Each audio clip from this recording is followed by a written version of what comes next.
নারায়ণগঞ্জে সরকারি আবাসনের নামে অপচয় প্রকল্প, কর্মকর্তাদের অনাগ্রহে পড়ে আছে দুটি বহুতল ভবন, চলছে তিনটি কাজ। গুরুতর অভিযোগে চাইল্ড অ্যান্ড ওল্ড এজ কেয়ারের মিল্টন সমাদার গ্রেপ্তার, সব বিষয়ে জিজ্ঞাসাবাদ করা হবে জানালেন ডিবি প্রধান। শুধু হিট অ্যালার্ট নয়, অঞ্চলভেদে দুর্যোগকালীন জরুরি অবস্থা জারির পরামর্শ বিজ্ঞানীদের, সংশ্লিষ্ট মন্ত্রণালয়কে ভূমিকা রাখার দাবি। আমলা দালাল দৌরাত্মে ধ্বংসের মুখে জনশক্তি রপ্তানি, কর্মী প্রেরণ বাড়লেও কমেছে প্রবাস আয়, সমন্বিত পদক্ষেপ নেওয়ার পরামর্শ। এবং উপজেলা নির্বাচনের মাঠে তাপপ্রবাহের উত্তাপ, চলছে প্রচারণা আর পাল্টাপাল্টি অভিযোগ, মাদারীপুরে মুখোমুখি চাচা ভাতিজা। দেখছিলেন শিরোনাম সংবাদ সকালে, সঙ্গে আছি আমি লিনি আফরোজ। এবার বিস্তারিত। স্থানীয়দের প্রতিবাদ উপেক্ষা করে খেলার মাঠ দখল করে সরকারি কর্মকর্তাদের জন্য করা হয়েছে আবাসন। তবে আশ্চর্যের বিষয়, প্রায় 400 কোটি টাকা ব্যয়ে নির্মিত এই আবাসনে এখন পর্যন্ত ওঠেননি কোনো সরকারি কর্মকর্তা। অযত্ন অবহেলায় পড়ে আছে দুটি বহুতল ভবন। রাজধানী থেকে দূরে হওয়ায় সরকারি কর্মকর্তাদের ওই ভবনে ওঠার অনিচ্ছা সত্ত্বেও কাজ চলমান রয়েছে আরও 3টি ভবন নির্মাণ। নারায়ণগঞ্জ থেকে ঘুরে বিস্তারিত জানাচ্ছেন নূপুর মাহমুদ, ক্যামেরায় ছিলেন উজ্জ্বল হোসেন। খেলার মাঠ সংরক্ষণে হাইকোর্টের নির্দেশনা ও প্রধানমন্ত্রীর অনুশাসন উপেক্ষা করেই রাজধানী থেকে 15 কিলোমিটার দূরে নারায়ণগঞ্জের আলীগঞ্জে সরকারি কর্মকর্তাদের আবাসন নিশ্চিতে গড়ে তোলা হচ্ছে এমন বড় বড় ভবন। প্রকল্প শুরুর প্রথম দিন থেকেই প্রতিবাদ মুখর ছিলেন স্থানীয়রা, তবে তার কোনো কিছুই কানে তোলেননি প্রকল্প সংশ্লিষ্ট কর্মকর্তারা। এলাকাবাসীরা এটা মনে করেন আমরা অনেক সংগ্রাম করছি এই জায়গাটা নিয়ে, এই মাঠটা নিয়ে, যে আমাদের স্কুলের সাহায্যে মাঠটা আমাদের দরকার। 400 কোটি টাকা ব্যয়ে নির্মিত এই প্রকল্পে এরই মধ্যেই দুটি ভবনের কাজ শেষ হয়েছে। আবাসনের জন্য সম্পূর্ণ প্রস্তুত 168টি ফ্ল্যাট। তবে 3 বছর ধরে ফ্ল্যাটগুলো পড়ে আছে অবহেলায়। যাদের জন্য নির্মিত এই সকল ফ্ল্যাটগুলো সে সকল সরকারি কর্মচারীদের অনাগ্রহের কারণেই কোটি টাকা ব্যয়ে নির্মিত এই সকল ফ্ল্যাটে পড়েছে শ্যাওলার আস্তরণ। তবুও থেমে নেই এই কাজ। রাজধানী থেকে দূরে হওয়ায় সরকারি কর্মকর্তাদের আগ্রহ নেই এসব ফ্ল্যাট ঘিরে, তবে তারপরও থেমে নেই কাজ। প্রকল্প এলাকাগুলো ঘুরে দেখা যায় বেশ জোরে সোরে চলছে আরো 3 ভবনের নির্মাণ কাজ। এবং এখানে মনে করেন ধরেন নেওয়ার পর তারা তো থাকবে না, দিবে ভাড়া দিয়ে দিবে এই জায়গার মধ্যে, এই ফ্ল্যাটগুলি, বাইরের লোকগুলি থাকবে এখানে, বাইরের লোকগুলি এখানে থাকবে। এই নিয়ে গণপূর্ত মন্ত্রণালয়ে যোগাযোগ করা হলেও পরিষ্কার কোনো উত্তর মেলেনি, উল্টো বিভ্রান্তিকর তথ্য দিচ্ছেন তারা। এটা মনে হয় নারায়ণগঞ্জেরটা আমাদেরকে দিবে না, ওটা ডিসি অফিস রাখবে। ঢাকা চট্টগ্রামের গুলো আমাদের কাছে দেয়, এখন ঢাকার বাইরে নারায়ণগঞ্জে করছে এই প্রথম। টিআইবি নির্বাহী পরিচালক এমন প্রকল্পকে বলছেন ব্যক্তিস্বার্থ চরিতার্থের হীন পায় তারা। ক্রমাগতভাবে এই ধরনের অনিয়ম, ক্ষমতার ব্যবহার এবং জনগণের অর্থের অপচয় অব্যাহত রয়েছে বাংলাদেশে। অথচ এই যে বিপুল পরিমাণ অর্থ, সেটা কিন্তু জনকল্যাণে অন্যভাবে ব্যবহৃত হতে পারত। খেলার মাঠ দখল করে এমন প্রকল্পের পরিকল্পনারও ব্যাপক সমালোচনা করেন doctor Iftekharuzzaman. Nupur Mahmud, Desh TV, Dhaka. Child and old age care আশ্রমের চেয়ারম্যান মিল্টন সমাদ্দারকে গ্রেপ্তার করেছে ডিবি পুলিশ। বুধবার সন্ধ্যায় মিরপুর এলাকা থেকে তাকে গ্রেপ্তার করে তারা। ডিবির প্রধান জানান, মানব সেবার নামে বিত্তবানদের কাছ থেকে পাওয়া অর্থ আত্মসাৎ, আশ্রিতদের নির্যাতন, মানুষের অঙ্গ প্রত্যঙ্গ বিক্রির মতো ভয়াবহ অভিযোগ উঠেছে তার বিরুদ্ধে। এসব বিষয়ে তাকে জিজ্ঞাসাবাদ করা হবে। বিস্তারিত আমেনা প্রণামের প্রতিবেদনে। Child and old age care নামে সেবাধর্মী প্রতিষ্ঠান খুলে প্রতারণা সহ নানা অপকর্ম নিয়ে সম্প্রতি গণমাধ্যমের শিরোনাম হয়েছেন মিল্টন সমাদ্দার। এরপর সামাজিক যোগাযোগ মাধ্যমে উঠে আসে সমালোচনার ঝড়। তার বিরুদ্ধে নানা অভিযোগ নিয়ে মুখ খুলতে শুরু করেন ভুক্তভোগীরা। এমন অভিযোগের প্রেক্ষিতে তাকে ধরতে অভিযানে নামে ঢাকা মহানগর গোয়েন্দা পুলিশ। অবশেষে মিরপুর এলাকা থেকে তাকে গ্রেপ্তার করে তারা। অসহায় মানুষের পাওয়া অর্থ আত্মসাৎ, গুরুতর অসুস্থদের হাসপাতালে না নিয়ে আটকে রাখা, ভুয়া ডাক্তারের মাধ্যমে মৃত্যুর সার্টিফিকেট তৈরি, লাশ কাটা ছেঁড়া, টর্চার সেল তৈরি সহ নানা অভিযোগ আসছে একের পর এক। বুধবার রাতে মিল্টন সমাদ্দারকে গ্রেপ্তারের বিষয়ে সংবাদ সম্মেলন করেন ডিবি প্রধান। জানান, সুনির্দিষ্ট অভিযোগ ও তথ্যের ভিত্তিতে তাকে গ্রেপ্তার করা হয়। সে ইতিমধ্যে 900 লাশ দাফন করলেও 835 সালের সম্পূর্ণ গরমিল কোনো কোনো ডকুমেন্টসে দেখাতে পারে নাই। এবং তাকে জিজ্ঞাসাবাদ করলে তুমি এগুলি লাশগুলির পিছনে তোমার কারণ কি, লাশগুলি তুমি রাতে দাপন করো এগুলি, তখন কোনো এক সময় দেখা যায় যে সেখানে পাশে একটা মসজিদ ছিল, সেখান থেকে প্রশ্ন উঠেছে যে কিডনির পাশে সেখানে রক্তের দাগও রয়েছে, তাহলে তার বিরুদ্ধে অজস্র অভিযোগ। বিতর্কিত মিল্টন সমাদ্দার বর্তমানে ডিবি হেফাজতে আছেন, তার বিরুদ্ধে মামলা প্রক্রিয়াধীন আছে বলে জানান ডিবি প্রধান। সবকিছু আমরা তদন্ত করে আমরা পরবর্তী পর্যায়ে আপনাদেরকে জানাবো যে আমরা তার বিরুদ্ধে এই অভিযোগগুলি আমরা পেয়েছি। এখন আমরা মামলা রুজু হওয়ার পরে আমরা রিমান্ডে এনে বাকি তথ্যগুলি আপনাদের জানাবো। মানুষের অসহায়ত্ব নিয়ে প্রতারণার ফাঁদে মোবাইল ব্যাংকিং এর 16টির বেশি নাম্বার এবং 3টি ব্যাংক হিসেবে প্রতি মাসে প্রায় কোটি টাকা জমা হয়।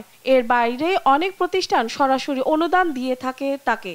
মানবিক কাজের জন্য 3টি রাষ্ট্রীয় পুরস্কার পেয়েছেন মিল্টন সমাদ্দার। আমেনা প্রণামী, দেশ টিভি, ঢাকা।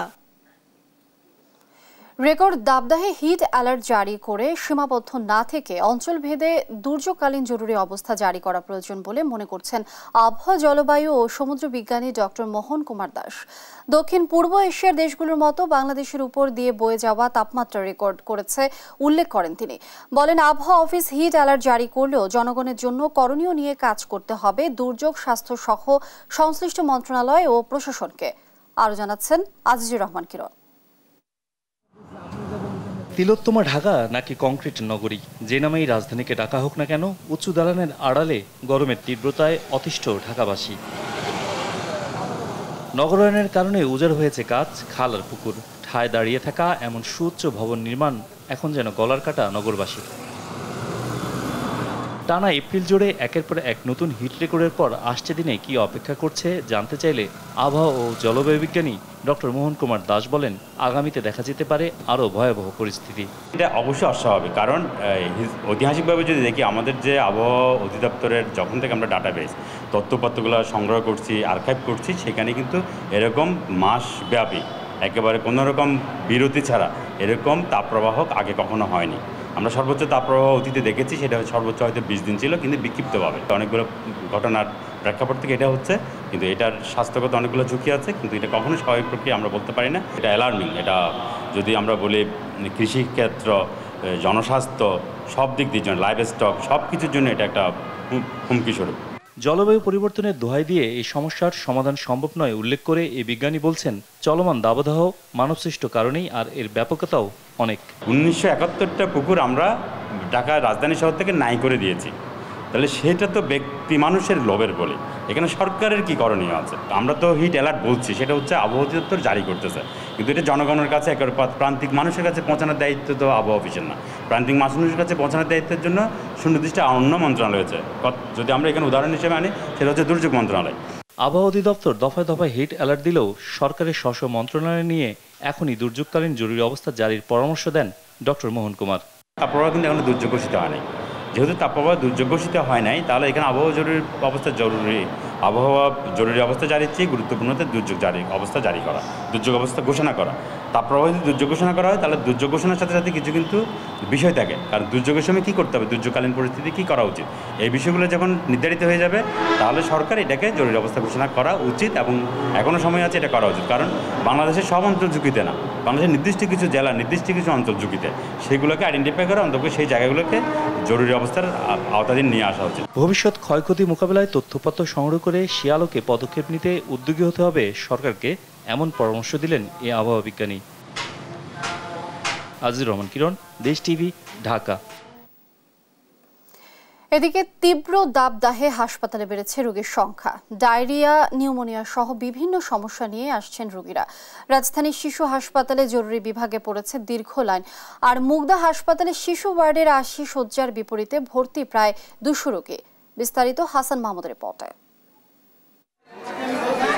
8 মাস বয়সী শিশু আয়াতকে নিয়ে হাসপাতালের বারান্দায় মায়ের ছুটোছুটি। তীব্র গরম আর মানুষের কোলাহলে কোনোভাবেই থামানো যাচ্ছে না তাকে। 2 দিনের জ্বর আর ডায়রিয়ার মতো লক্ষণ নিয়ে হাসপাতালে 2 ঘন্টার বেশি ঘুরেও পাচ্ছেন না চিকিৎসকের দেখা। 10টা বাজে আসছি, বাচ্চা পাতলা ভাঙানো হয়েছে, এখন গরমে অনেক কান্নাকাটি করতেছে। সারা দেশে বয়ে চলা তীব্র দাবদাহে হঠাৎ বেড়েছে নিউমোনিয়া, ডায়রিয়ার মতো রোগের প্রকোপ। হাসপাতালের ভেতরে ভ্যাপসা গরমে আরো বেশি অসুস্থ হচ্ছেন শিশুরা। 4 ঘন্টা ধরে লাইনে দাঁড়িয়েছি, এখন বাচ্চা অসুস্থ, মানে 2 ঘন্টা ধরে দাঁড়াই রয়েছি, সিরিয়াল পাইতেছি না এখনো। 10টা থেকে এতক্ষণ পর্যন্ত দাঁড়ায় আছি, আমার বাচ্চা থেকে তো দেখাতে পারতেছি না, আমার বাচ্চা মনে অসুস্থ হয়ে যাবে আরো বেশি। সরকারি ছুটির দিনে চিকিৎসকের সংখ্যা কম থাকায় ভোগান্তি বেশি বলে অভিযোগ অভিভাবকদের। মে দিবস বন্ধ থাকবে, নিয়ম অনেক কিছুই থাকবে, কিন্তু চিকিৎসা ব্যবস্থা তো এসব নিয়মের ধারাবাহিকতা থাকলে তো মানুষ এই হাসপাতালে আসি মারা যাবে। এমার্জেন্সি রোগী মানে মাঝখানে বমিও করছে। এখানে সিরিয়াল তো বাড়িতে, হাসপাতাল তো একটু হচ্ছে, লেট হচ্ছে। অনেকটা একই অবস্থা রাজধানীর অন্য প্রান্তে মুগ্ধা হাসপাতালে। 80 শয্যার শিশু ওয়ার্ডে ভর্তি প্রায় 200 রোগী। বাচ্চা জ্বর, ঠান্ডা, কাশি, নিউমোনিয়া। তোমার হার্টের সমস্যা দেখা দিছে, কাশতে কাশতে ঠান্ডা বয়ে গেছে। হিট স্ট্রোকে মৃত্যুর প্রকৃত পরিসংখ্যান স্বাস্থ্য অধিদপ্তরে না থাকলেও গরমজনিত নানা কারণে প্রতিদিনই হাসপাতালে ভর্তি হচ্ছে অসংখ্য মানুষ। 500 শয্যার মুগ্ধা হাসপাতালে এখন ভর্তি 800-র বেশি। তাপদাহের জন্য যে সমস্যা, হিট এক্সজশন, পারসিস্টেন্ট হিট এক্সপোজারের জন্য যে সমস্যাগুলো হচ্ছে, যেমন শরীরে লবণের ভারসাম্য নষ্ট হচ্ছে, পানি শূন্য হচ্ছে, তারপরে বিভিন্ন রকম প্রতিক্রিয়া দেখা দিচ্ছে শরীরে লবণের ভারসাম্য হারানোর জন্য। তখন রোগীরা পর্যাপ্ত পরিমাণে বিভিন্ন রকম তরল খাবার খাচ্ছে, পানি খাচ্ছে, যে পানিগুলো অনেক ক্ষেত্রে তার মান বিশুদ্ধতা নিয়ে অনেক প্রশ্নবিদ্ধ। ফলশ্রুতিতে অনেকে পেটের পীড়া, যেমন ডায়রিয়া, পেটে ব্যথা, বমি, পাতলা পায়খানা এগুলো নিয়ে আসতেছে। বর্তমান তাপমাত্রা না কমলে হাসপাতালে রোগীর চাপ আরও বাড়তে পারে বলে শঙ্কা চিকিৎসকদের। হাসান মাহমুদ, দেশ টিভি, ঢাকা। তীব্র দাবদাহে বিপর্যস্ত হয়ে পড়েছে কুষ্টিয়ার পোল্ট্রি শিল্প। তীব্র গরমে খামারগুলোতে প্রতিদিনই মারা যাচ্ছে শত শত মুরগি। বিপাকে পড়ছে ছোট বড় 18,000 খামারি। এরই মধ্যে অনেক খামার বন্ধ হয়ে গেছে, যেগুলো রয়েছে সেগুলোও প্রায় বন্ধের পথে। ফলে দেখা দিয়েছে শত কোটি টাকা লোকসানের শঙ্কা। দ্রুত সরকারি সহযোগিতা চায় খামারিরা। ইরফান রানার ক্যামেরায় কুষ্টিয়া থেকে নাহিদ হাসান তিতাসের রিপোর্ট। কুষ্টিয়া জেলায় সোনালী ও ব্রয়লার মুরগির খামার রয়েছে প্রায় 20,000-এর মতো। গত 1 মাসের তীব্র দাবদাহে বিপর্যস্ত হয়ে পড়েছে এ শিল্প। তীব্র গরমে মুরগি মারা যাওয়ায় ইতিমধ্যে বন্ধ হয়ে গেছে প্রায় 5,000 খামার। আর বাকি যে খামারগুলো রয়েছে সেগুলো প্রায় বন্ধের পথে। খামারগুলোতে প্রতিদিনই মারা যাচ্ছে শত শত মুরগি। এতে বিপাকে পড়েছে কুষ্টিয়ার ছোট বড় 18,000 খামারি। গরমে প্রত্যেক দিন স্টক করে মুরগি মারা যাচ্ছে, আর এই গরমের ফলে আমাদের যে পরিমাণ খাবার খায় ওজন হওয়ার কথা, তার থেকে 3 থেকে 400 গ্রাম খাবার খায়ও সেই পরিমাণ ওজন আসছে না। মুরগি মারা যাচ্ছে আপনি 4-5টা করে, কারেন্ট থাকছে না, লোডশেডিং হয়ে গেছে বেশি। লস আমার 20,000 টাকা ধরেন লস, প্রতি চালানে আমার 20,000 টাকা লস, যে ফার্ম চালাবো কেমন আমি। এদিকে 1 মাস ধরে চলা তীব্র দাবদাহে প্রায় শত কোটি টাকা লোকসানের শঙ্কায় এই শিল্পের সাথে জড়িত খামারিরা। দ্রুত সরকারি সহযোগিতা চাই তারা। সরকারের কাছে তো চাচ্ছি কিছু দেখে যদি এখন সহযোগিতা করে, ব্যবসাটা এরকম লোকসান হয়ে যাচ্ছে। কন্ট্রোল যে শেডগুলা, এইগুলা কিন্তু সরকার ভর্তুকি দেয়। এই বিষয়ে যদি সহযোগিতা করে দেন আমরা হয়তো এই কন্ট্রোল শেডের দিকে আগাবো। আর এইভাবে যদি টেম্পারেচার ডে বাই ডে বাড়তে থাকে, অদূর ভবিষ্যতে ব্রয়লার মুরগি আমাদের দেশ থেকে বিলুপ্ত হয়ে যাবে। আর তীব্র দাবদাহের মধ্যেও এই শিল্পকে টিকিয়ে রাখতে নানা পরামর্শ দেওয়ার কথা বলছেন এই প্রাণী সম্পদ কর্মকর্তা। কিছু পানি ছিটাই বা উপরে একটু চট দিয়ে একটু পানি ছিটাই দিলেও তাহলে দীর্ঘ সময় থাকবে, অথবা চালার নিচেই কোনো সিলিং, পাটকাঠি, চট বা চাটাই এরকম কোনো কিছু দিয়ে যদি সাময়িক কিছু ব্যবস্থা করলে পারে, এই অল্প সময়ের ভিতরে তারা মানে আগের টেম্পারেচার অন্তত 2 থেকে 3 ডিগ্রি বা 4 ডিগ্রি, অনেক ক্ষেত্রে দেখা যায় 5 ডিগ্রিও কমায় আনতে পারে। দ্রুত এই পোল্ট্রি শিল্পের সংকট নিরসনে সরকারি সহযোগিতা না পেলে হুমকির মুখে পড়বে এ শিল্প, যার প্রভাব পড়বে দেশের মুরগির বাজারেও। নাহিদ হাসান তিতাস, দেশ টিভি, কুষ্টিয়া। সরকারের আমলাতান্ত্রিক জটিলতা আর দালালদের দুষ্ট চক্রে ধ্বংসের মুখে জনশক্তি রপ্তানি খাত। বাংলাদেশ ব্যাংকের তথ্য বলছে, গত 3 বছরে জনশক্তি রপ্তানি বাড়লেও কমেছে প্রবাসী আয়। বিশ্লেষকরা বলছেন, বিকল্প বাজার তৈরি করতে না পারলে সামনে বড় বিপর্যয় আসতে পারে এই খাতে। এক্ষেত্রে সবচেয়ে বড় বাধা ভাষাগত দুর্বলতা, কারিগরি দক্ষতার অভাব, আমলাতান্ত্রিক জটিলতা এবং সরকারের সংশ্লিষ্ট কর্মকর্তাদের অনীহা। বিস্তারিত আজিজুর রহমান কিরণের আরেকটি রিপোর্ট।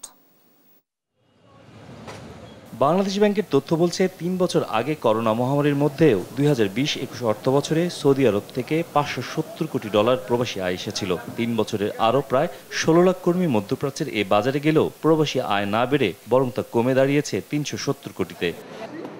প্রবাসীর সংখ্যা বাড়লেও রেমিটেন্স না বাড়া প্রসঙ্গে অভিবাসন বিশেষজ্ঞরা বলছেন, মধ্যপ্রাচ্যের অদক্ষ বাজার থেকে সরে বিকল্প বাজার নিয়ে ভাবার সময় এখন বাংলাদেশের। দক্ষ শ্রমিক পাঠাতে ইউরোপ সহ নতুন নতুন বাজার নিয়ে কাজ করতে হবে সরকারকেই। সংশ্লিষ্ট মন্ত্রণালয়গুলোর সমন্বয়হীনতা, প্রশাসনিক দুর্বলতা আর সহযোগিতা না করার মনোভাবকেই বড় বাধা হিসেবে দেখছেন তারা। বাংলাদেশ থেকে বিদেশ যাওয়ার খরচ গোটা পৃথিবীর মধ্যে সবচেয়ে বেশি এবং তার আয় সবচেয়ে কম। প্রায় 60 দিন থেকে 90 দিন লেগে যায় একটা কর্মী পাঠাতে। আমরা যদি আমাদের আদার সেন্ডিং কান্ট্রিতে দেখি, তারা 2 সপ্তাহ থেকে 3 সপ্তাহের মধ্যে কর্মী পাঠিয়ে দেয়। So we can see where is the lack. If they can send it within 3 weeks, why we fail. এখান থেকে যদি আমরা শিক্ষা না নিই, কার্যকর ব্যবস্থা যদি গ্রহণ না করি, কোনো ভাবার কারণ নাই যে ভবিষ্যতে মার্কেটগুলোতেও যে আমরা খুব একটা সুচারুভাবে আমরা সেখানে ঢুকতে পারবো এবং বাজার ধরে রাখতে পারবো।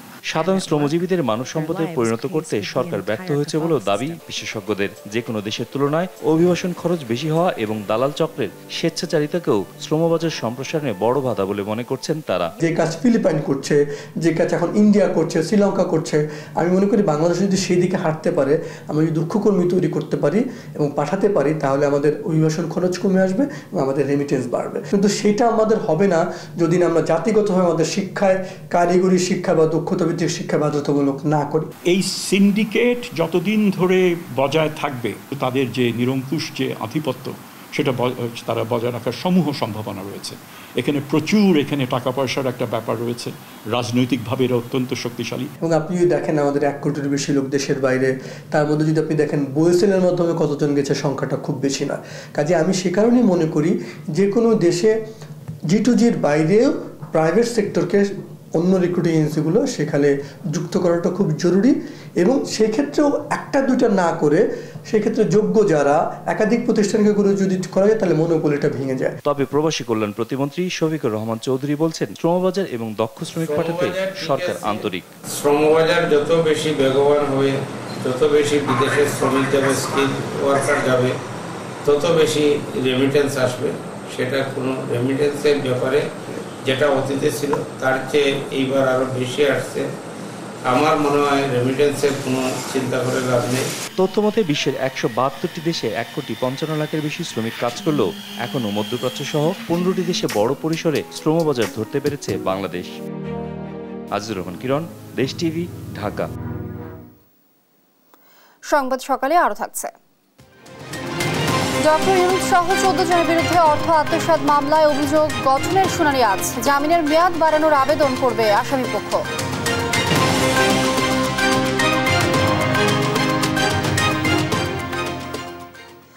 মাদারীপুরে তাপপ্রবাহের উত্তাপ ছাড়িয়েছে উপজেলা নির্বাচনী মাঠেও।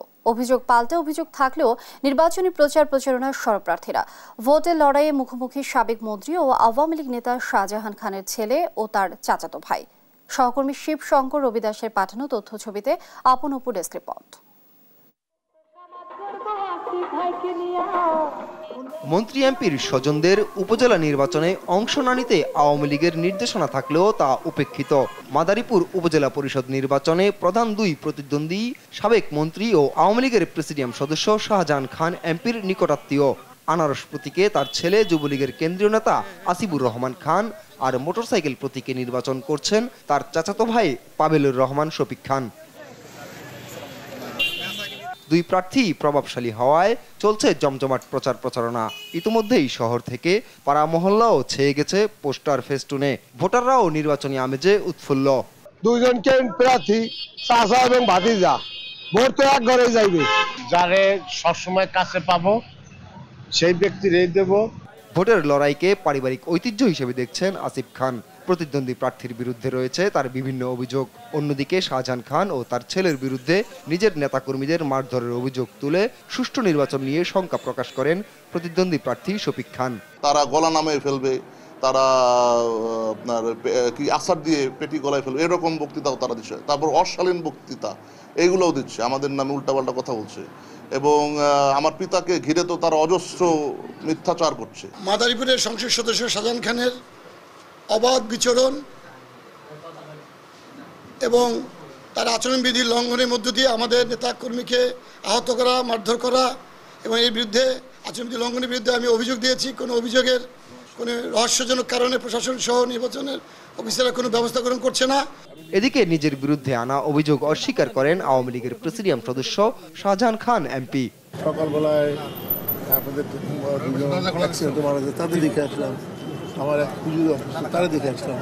আমি তো নির্বাচনের কথা কোথাও করিনি, এটাতে অভিযোগ করে এটা মিথ্যা।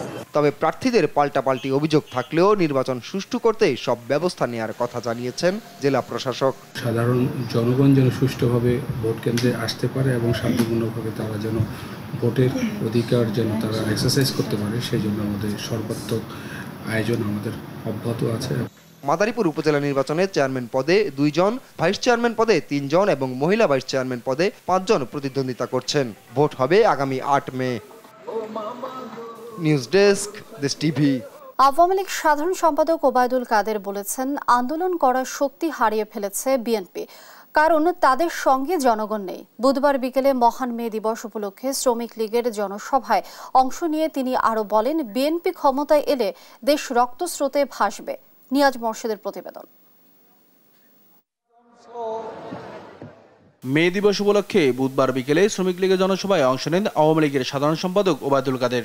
বিএনপির মুখে আন্দোলন কথাটা শুনলে ঘোড়াও মনে হয় আছে। বক্তব্যে বিএনপির আন্দোলনের সমালোচনা করে তিনি বলেন, ক্ষমতায় এলে দেশকে রক্তস্রোতে ভাসিয়ে দেবে দলটি। এরা ক্ষমতায় আবার আসতে পারলে বাংলাদেশকে ভাসিয়ে দেবে রক্তস্রোতে। এই খুনি, এই সাম্প্রদায়িক, এই জঙ্গিবাদী, এই সন্ত্রাসী অশুভ শক্তি, যাদের নেতা লন্ডনে বসে রিমোট কন্ট্রোলে আন্দোলন চালাতে চায়। দেশের উন্নয়ন পাকিস্তানিদের চোখে পড়লেও কালো চশমা পরে থাকায় বিএনপি নেতাদের চোখে পড়ে না বলেও মন্তব্য করেন ওবায়দুল কাদের। পাকিস্তানের প্রধানমন্ত্রী শেখ হাসিনার উন্নয়ন দেখতে পায়, বিএনপি নেতারা কালো চশমা পরেছে, তারা দেখতে পায়। তারা দিনের আলোতে রাতের আঁধার। বলেন, বিএনপি যেসব বিদেশি শক্তির কাছে সাহায্য চায়, এখন সেসব দেশেও আরব বসন্ত চলছে। যাদের কাছে নালিশ করতেন তাদেরও বেসামাল অবস্থা। আরব বসন্ত এখন আমেরিকা। সমস্ত 40টা ইউনিভার্সিটি ফিলিস্তিনিদের পক্ষে আজকে বিক্ষোভ করছে। বিএনপি আন্দোলনের সক্ষমতা হারিয়েছে বলেও মন্তব্য করেন আওয়ামী লীগের সাধারণ সম্পাদক। আন্দোলনের শক্তি তাদের নেই। নিয়াজ মোর্শেদ, দেশ টিভি, ঢাকা। মানুষের অধিকার কেড়ে নেয়াই সরকারের সবচেয়ে বড় অপরাধ বলে মন্তব্য করেছেন বিএনপির মহাসচিব মির্জা ফখরুল ইসলাম আলমগীর। অভিযোগ করেছেন, সবকিছু কুক্ষিগত করে গণতন্ত্রের ছদ্মবেশে একদলীয় শাসন প্রতিষ্ঠা করতে চলেছে সরকার। তাই ঘরে বসে না থেকে সরকার পতনের সবাইকে ঐক্যবদ্ধ হয়ে রাজপথে নামার আহ্বান জানান মির্জা ফখরুল। বিস্তারিত সাইফুল রিপনের প্রতিবেদন।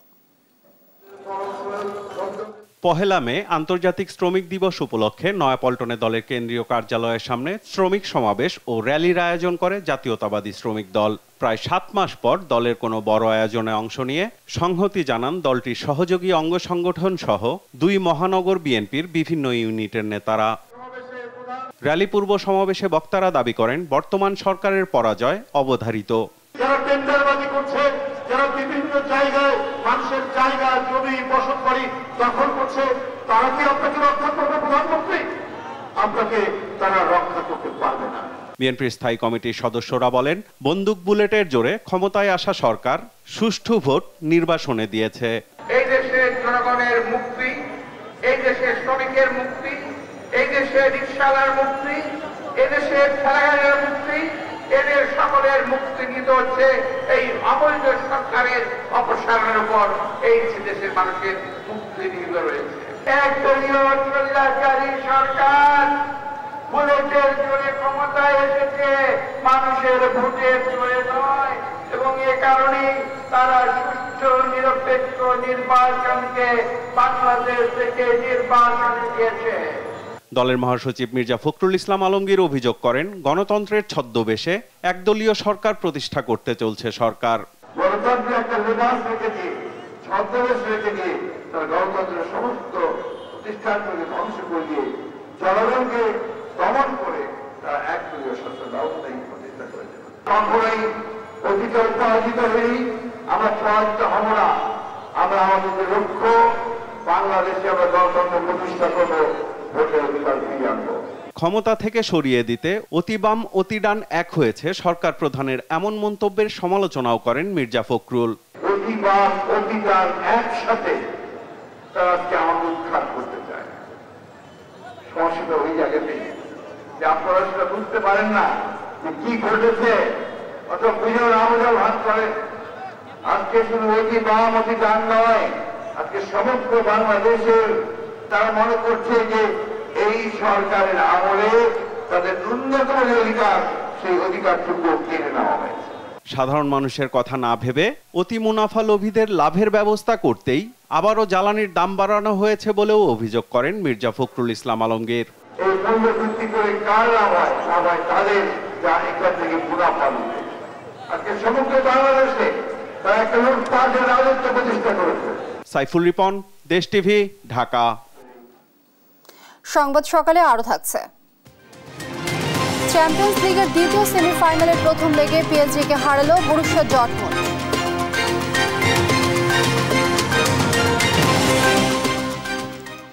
নোবেলজয়ী ডক্টর ইউনূস সহ 14 জনের বিরুদ্ধে করা অর্থ আত্মসাৎ মামলায় অভিযোগ গঠনের শুনানি আজ। বিশেষ আদালত 4-এ শুনানি হবে বলে জানান দুর্নীতি দমন কমিশনের আইনজীবী মোশাররফ হোসেন কাজল। আর ডক্টর ইউনূসের আইনজীবী ব্যারিস্টার আব্দুল্লাহ আল মামুন জানান, আদালত পরিবর্তন করে চার্জ শুনানির বিষয়টি আইনসম্মত হয়নি। এ মামলায় ডক্টর ইউনূসের জামিনের মেয়াদ বাড়ানোর আবেদন করবেন বলেও জানান তিনি। বিস্তারিত শামীম আক্তারের রিপোর্টে। গ্রামীণ টেলিকমের শ্রমিক ইউনিয়নের কর্মচারীদের কল্যাণ তহবিলের প্রায় 25 কোটি টাকা আত্মসাতের অভিযোগে করা মামলায় প্রতিষ্ঠানটির চেয়ারম্যান ও শান্তিতে নোবেল বিজয়ী ডক্টর মোহাম্মদ ইউনূস সহ 14 জনের বিরুদ্ধে অভিযোগ আমলে নিয়ে শুনানির জন্য ঢাকার বিশেষ জজ আদালত 4-এ পাঠায় ঢাকা মহানগর সিনিয়র স্পেশাল জজ আদালত। বৃহস্পতিবার সকালে এই মামলার 4 শুনানির কথা রয়েছে। ডক্টর মোহাম্মদ ইউনূসের আইনজীবী ব্যারিস্টার আব্দুল্লাহ আল মামুন মামলা পরিচালনার জন্য আদালত পরিবর্তন সহ আদালতের আদেশের বিষয়ে অভিযোগের আঙুল তুলেছেন। আবার একজন সমদ জাজ বিচারিক আদালতকে কখনো নির্দেশ দিতে পারে না চার্জ হিয়ারিং করার জন্য। তিনি সেখানে বলবেন বদলি মূলে আপনার কাছে প্রেরণ করা হলো, আপনি বিচারের জন্য যথাযথ পদক্ষেপ গ্রহণ করবেন। এই বিচারককে বলেছেন 2/5/2024 তারিখে চার্জ গঠনের জন্য উনি নির্দেশ দিয়েছেন। এই যে বিষয়টি, এটা আইনের পরিপন্থী, আইনের বরখেলাপ। এ সময় আইনজীবী আরো জানান, আগামীকাল ডক্টর মোহাম্মদ ইউনূস সহ আসামিরা জামিনের আবেদন করবেন আদালতে। প্রফেসর ডক্টর মোহাম্মদ ইউনূস সহ 14 জনের কালকের উপস্থিতির জন্য দিন নির্ধারণ আছে। প্রফেসর ডক্টর মোহাম্মদ ইউনূস সাহেব সশরীরে উপস্থিত থেকে অন্যরা সহ জামিনের প্রার্থনা করবেন। অন্যদিকে দুর্নীতি দমন কমিশনের আইনজীবী মোশাররফ হোসেন কাজল জানান, ইউনূসের আইনজীবীর করা অভিযোগের কোনো ভিত্তি নেই। দুর্নীতি দমন কমিশনের মামলা এভাবেই পরিচালিত হয়। সিনিয়র স্পেশাল জাজ তাকে কগনিজেন্স গ্রহণ করেছেন এবং কগনিজেন্স গ্রহণ করার পর স্পেশাল কেসগুলির যে আইন আছে সেই আইন মোতাবেক 1958 ক্রিমিনাল ল অ্যামেন্ডমেন্ট অ্যাক্ট অনুসারে এটা একটি বিচারিক আদালতে বিচারের জন্য প্রেরণ করা হয়েছে। এখানে ডক্টর মোহাম্মদ ইউনূস সাহেবের আইনজীবী একটা ভেগ টার্মে কথাবার্তা বলেছেন। উনি এভাবে খামাখামে বিভ্রান্তি ছড়ানোর জন্য এই ধরনের বক্তব্য না দেওয়ার জন্য আমি বিনীতভাবে ডক্টর মোহাম্মদ ইউনূস সাহেবের আইনজীবীকে অনুরোধ করছি। অভিযোগে বলা হয়, গ্রামীণ টেলিকমের chairman professor doctor Mohammad Yunus, ব্যবস্থাপনা পরিচালক মোহাম্মদ নাজমুল ইসলাম সহ গ্রামীণ টেলিকমের বোর্ড সদস্যদের উপস্থিতিতে 2022 সালের 9 মে গ্রামীণ টেলিকম 108তম বোর্ড সভায় সিদ্ধান্ত অনুযায়ী ঢাকা ব্যাংকের গুলশান শাখায় একটি অ্যাকাউন্ট খোলে। সেখানেই বেআইনিভাবে অর্থের লেনদেন করেন। শামীমা আক্তার, দেশ টিভি, ঢাকা। গ্রীষ্মের শুরু থেকে পাল্লা দিয়ে বাড়ছে গরম। তীব্র দাবদাহে পুড়ে নষ্ট হচ্ছে ফসলও। তবে সাতক্ষীরায় বাসমতি জাতের বিনা 25 ধান চাষে অভাবনীয় সফলতার মুখ দেখছেন কৃষকরা। এ বিষয়ে বিস্তারিত জানাতে সাতক্ষীরা থেকে যুক্ত হচ্ছেন সহকর্মী শরীফুল্লাহ কায়সার সুমন। সুমন যুক্ত হচ্ছেন আমাদের সঙ্গে। সুমন, এই মৌসুমে ধানের ফলন কেমন হয়েছে বিস্তারিত জানাবেন। লিনিয়া, আপনি যেমনটি বলছিলেন যে এই সাতক্ষীরা সহ খুলনা অঞ্চলে এবার কিন্তু আসলে ধান ফসলে কিন্তু ব্যাপক সফলতা এনেছে কৃষকরা। আপনাকে বলে রাখা দরকার, এই মুহূর্তে যখন সব ধান বা চালে ধানে যখন ব্লাস্টে আক্রান্ত হচ্ছে, ঠিক সেই মুহূর্তে কিন্তু বিনার বিভিন্ন জাতের ধানে কিন্তু সফলতা এসেছে মারাত্মকভাবে, এবং বিশেষ করে সরু চালে তো সফলতাটা আকাশচুম্বী। এছাড়া কিন্তু জলবায়ু পরিবর্তনজনিত কারণে যে অভিঘাত, সেই অভিঘাত মোকাবেলা করে যে ফসল নিয়ে আসা দরকার তা নিয়ে কিন্তু বিনার কৃষিবিজ্ঞানীরা এই কৃষকদের নিয়েই কিন্তু কাজ করে যাচ্ছে, এবং তারা কিন্তু জলবায়ু অভিযোজন বা জলবায়ু সহিষ্ণু যে ফসল, সেই ফসলের জন্য কাজ করে যাচ্ছে। আমরা এখানে যুক্ত করছি BCCTF অর্থাৎ জলবায়ু অভিযোজন প্রকল্প, বাংলাদেশের আলোচিত এই প্রকল্পের যিনি প্রকল্প পরিচালক ডক্টর সাকিনা খানম, তিনি কিন্তু শতাধিক কৃষকদের নিয়ে এখানে কাজ করে যাচ্ছেন 2 দিন ব্যাপী। এই যে উষ্ণায়ন, এই উষ্ণায়নের ফলে ফসলের যে ক্ষতি এবং তার পরিপ্রেক্ষিতে কৃষকদের করণীয় নিয়ে আপনার পরামর্শ কি? জলবায়ু পরিবর্তন ট্রাস্ট ফান্ডের যে প্রকল্পটি, এটি আসলে মাননীয় প্রধানমন্ত্রী আমাদের নিজস্ব ফান্ডে অর্থায়ন এবং তহবিলে তৈরি করা একটি ফান্ড, যে ফান্ডের বিনা একটি অঙ্গ, বিনা এই ফান্ড থেকে একটি এই প্রকল্প পেয়েছে। সেটা হলো যে পরমাণু কৌশলের মাধ্যমে আমাদের হাওর, চরাঞ্চল, লবণাক্ত এবং পাহাড়ি এলাকায় জলবায়ু পরিবর্তনশীল জাত, জলবায়ু পরিবর্তনে যে সহিষ্ণু জাত উদ্ভাবন এবং প্রযুক্তি উদ্ভাবন নিয়ে আমরা কাজ করে যাচ্ছি। সেই লক্ষ্যে আমরা বিভিন্ন ধরনের লাইন তৈরি করেছি এবং কৃষককে তার বার্তা পৌঁছে দেওয়ার জন্য আমরা বিভিন্ন ধরনের প্রশিক্ষণের আয়োজন করেছি। আপনারা যা একটু আগেই শুনলেন যে 2 দিন ব্যাপী এই প্রশিক্ষণ আমাদের চলমান অবস্থায় আছে, এখনো চলছে। আজকে এই ক্ষেত্রে কৃষকরা কি কৃষি এবং সবুজায়নে ভরে দিতে পারবে কিনা, এবং বিশ্বের এই দক্ষিণ অঞ্চলের যে উষ্ণায়ন সেটি কমাতে ভূমিকা রাখবে কিনা, আপনি আশাবাদ ব্যক্ত করেন কিনা? জি, এই প্রকল্পের মাধ্যমে আমরা আসলে যেভাবে কাজ করে যাচ্ছি তাতে কিন্তু এই যেখানে আর কি জলবায়ু ঝুঁকির মধ্যে আছে, যেমন সাতক্ষীরা অঞ্চল লবণের নিচে, লবণের পরিমাণ অনেক বেশি, এই প্রকল্পের ফান্ড থেকে আমরা যেভাবে যে গবেষণা করে যাচ্ছি, অবশ্যই এই প্রশমন হবে, আমাদের লবণাক্ততা প্রশমন হবে এবং কৃষকের মুখে আমরা অবশ্যই হাসি দেখতে পাবো। হ্যাঁ, আমরা একটু কৃষকের সাথে কথা বলতে চাই। আপনি সকাল থেকে ভোর বেলা থেকে কাজ করছেন, আপনারা কেমন হয়েছে এই অঞ্চলের এখানকার ফসলগুলো? ফসল খুব ভালো হয়েছে। তো সার মারিয়ার সার বেশি লাগে, ফসল খুব সুন্দর ফসল হয়েছে। সুন্দর ফসল হয়েছে। লিনিয়া, আপনি যেমনটি শুনছিলেন, এখানকার কৃষকরা কিন্তু ভীষণভাবে খুশি যে এই যে জলবায়ু পরিবর্তন জনিত যে কারণে যে উষ্ণায়ন এবং যে খরা, যে মরুকরণ সৃষ্টি হয়েছে, এর বিপরীতে এই যে ফসল, এই যে কৃষকের সাফল্য, এটি কিন্তু এই অঞ্চলের মানুষ মনে করে এই কৃষি এবং এই সবুজায়ন বিশ্বব্যাপী, বিশেষ করে এই বাংলাদেশের দক্ষিণ পশ্চিমাঞ্চলের যে উষ্ণায়ন, এই উষ্ণায়ন কমাতে যথেষ্ট পরিমাণ সহায়ক হবে এবং ঘরে ঘরে ফসলের যে ঘাটতি, সেই ঘাটতি পূরণ করে দেশকে ফসল সমৃদ্ধ করবে বলে এখানকার মানুষ, এখানকার কৃষক, এখানকার কৃষিবিজ্ঞানী সবাই মনে করে। এই ছিল সর্বশেষ। লিনিয়া, সুমন, অসংখ্য ধন্যবাদ আপনাকে। দর্শক, সাতক্ষীরা থেকে যুক্ত ছিলেন সহকর্মী শরীফুল্লাহ কায়সার সুমন।